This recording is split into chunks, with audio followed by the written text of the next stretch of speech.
L'épisode du jour, c'est franchir une marche. Et là, on a vraiment tout ce qu'il faut à la maison pour vous montrer des marches de différentes hauteurs, de différents types, avec une petite rampe avant et une toute petite marche, des marches beaucoup plus hautes, mais dans tous les cas, la technique est la même. Avec un VTT AE, je ne veux pas dire que c'est plus simple qu'avec un vélo sans moteur, mais on a de la puissance et perso, je trouve que c'est vraiment un petit plus, malgré l'embonpoint, pour ce type de franchissement. Donc l'idée, c'est de vous dévoiler un petit peu la technique et après, à vous de récupérer des palettes ou la table du salon pour vous entraîner à la maison et parfaire vos techniques de franchissement à la montée comme à la descente. Alors pour les marches, il ne faut pas hésiter à descendre la selle un peu plus. C'est clair que pour les exercices précédents, on se contentait de rouler avec 2 cm de moins que sa hauteur, on va dire cross-country ou vélo de route. Mais là, plus la marche va être haute, plus on va avoir besoin d'amplitude pour que le vélo puisse monter sous les fesses. Donc du coup, plus on aura d'espace entre la selle et nos fesses, plus facile sera le franchissement pour la roue arrière. Donc là, on va mettre sa selle au minimum, ce qui permet de gagner en amplitude. Et après, avec justement l'entraînement, l'expérience, vous pourrez rouler avec la selle beaucoup plus haute, comme vous pouvez le voir sur certaines de mes images.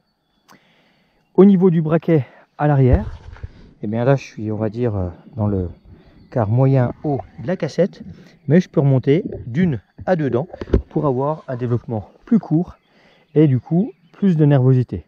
Au niveau de l'assistance, un mode moyen. Là j'ai opté pour un mode trail réglé en médium, ce qui fait que j'ai quelque chose de largement suffisant en termes de puissance pour ces types de hauteur. Donc on va commencer par la plus petite hauteur. Donc on est sur une hauteur palette Europe améliorée, environ 25 cm, et on finira par du 50 cm à l'opposé là-bas. Allez, c'est parti pour un petit tour sur la zone artificielle.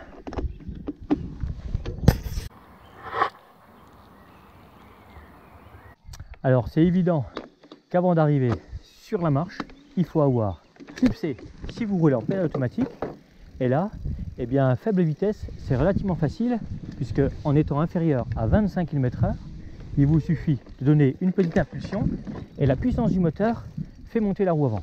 Le fait d'être debout, avec la vitesse, votre vélo va sans problème franchir l'obstacle. Le tout est d'alléger votre roue arrière en faisant une bascule de votre poids, en fléchissant légèrement les avant-bras pour que justement le vélo puisse facilement monter au niveau de la roue arrière pour pas que celle-ci bloque contre l'obstacle. Après, sur une marche à peine plus haute, avec une rampe avant, c'est la même technique. Et là, on peut même utiliser cette roue avant et notre suspension pour que celle-ci vienne taper l'obstacle et du coup favorise le franchissement. Allez, je vous refais le petit passage sur la rampe. Là en fait je me contente de rouler, ma roue avant tape et là les 15 cm de marche passent vraiment crème.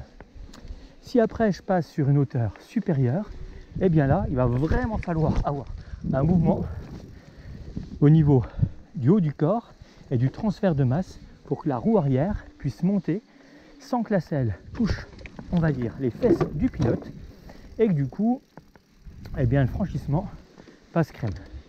Donc là j'arrive à une vitesse modérée, le coup de pédale et hop, ça passe tout seul. Après à la descente, naturellement je me mets bien en arrière pour que l'avant plonge sans que mon corps bascule par l'avant. Voilà. Si je dois marquer une pause, travailler mon surplace une fois en haut des palettes, je reviens à l'exercice numéro 1 et là je travaille mon surplace. Je suis sur une surface plate, du coup le pédalier ne suffit pas, il faut que j'utilise les freins. Si je fais une bascule avec ma roue avant plus basse que la roue arrière, là c'est pareil, c'est au frein, puisque c'est similaire, on va dire, à de la descente. Voilà, là, course d'escargot. Oh, la table du salon est sortie. Là, on est sur du 40 cm. Et ça passe également très facile. Et en plus, on peut même sortir en manuel. Donc là, la technique est toujours la même.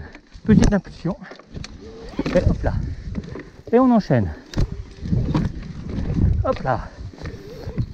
Et là, si je vais aller chercher du 50 cm, eh bien j'ai cette grande hauteur ici. Et ça passe crème. Ah, il y a vraiment des zones en peu de mètres carrés en fait. Vous pouvez vraiment travailler votre technique. Ça, c'est pas un souci. Et après, à vous de vous limiter en fait la zone de travail et de vous inventer, on va dire, des points à ne pas dépasser pour justement travailler votre équilibre et parfaire votre coup de guidon en prévision du lâcher des fauves sur les sentiers pour bien préparer la saison d'été. Voilà, petit sur place. Et hop. Donc là, j'avais pas de marche. Par contre, là, hop, je vais déplacer mon vélo. Et là, avec très peu de vitesse, je vais venir avec une petite impulsion, poser ma roue avant au-dessus de la marche. Et ensuite, juste avec un transfert de masse, c'est-à-dire mon poids tout sur l'avant, les bras légèrement fléchis, et bien ma roue arrière, quand elle va rentrer en contact avec la palette, va juste prendre l'adhérence et passer en fait sans se soucier de l'obstacle. Le gros avantage du VTT AE, c'est que vous avez quand même un moteur qui répond avec quelques degrés de manivelle, ce qui facilite grandement en fait ces franchissements par rapport à un vélo sans moteur, où là c'est beaucoup plus technique au niveau de la gestuelle. Par contre, le fait d'avoir de la puissance, eh bien on dit souvent, trop de puissance tue la puissance, donc méfiez-vous quand même. Allez-y, crescendo, commencez vraiment par une petite hauteur de palette, et ensuite 2 palettes, 3 palettes, etc.